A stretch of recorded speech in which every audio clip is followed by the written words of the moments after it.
Hello, this is Alar Basul with World in 2 Minutes, bringing you the latest developments around the world. Let's take a look at this hour's top stories. Ukrainian President Petro Poroshenko said prisoners could be freed in 2 days under a ceasefire agreement reached with pro-Russian rebels and Russian President Vladimir Putin. Poroshenko said 12 steps, including a decentralization of powers, had been agreed to bring peace and stability to the mostly Russian-speaking eastern Ukrainian regions of Donetsk and Luhansk, with a concrete timetable for implementation.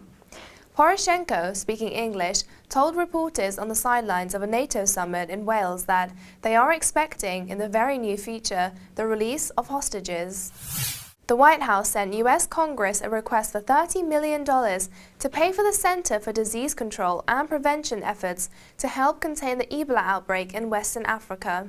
An earlier $58 million request for the Centers for Disease Control would help the agency ramp up production and testing of the experimental drug ZMapp, which has shown promise in fighting the Ebola epidemic in Western Africa.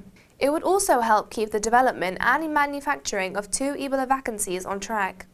The White House request seeks to use $10 million in unused balances at the Department of Health and Human Services to help with the Ebola outbreak in Africa. Chinese online marketplace Alibaba unveiled plans to raise up to $24.3 billion in what could be the biggest stock flotation in the history. The company told U.S. regulators it would offer some 320 million shares in a range of $60 to $66 per share. An option will be available for 48 million additional shares. The plan would raise a minimum of $19.2 billion.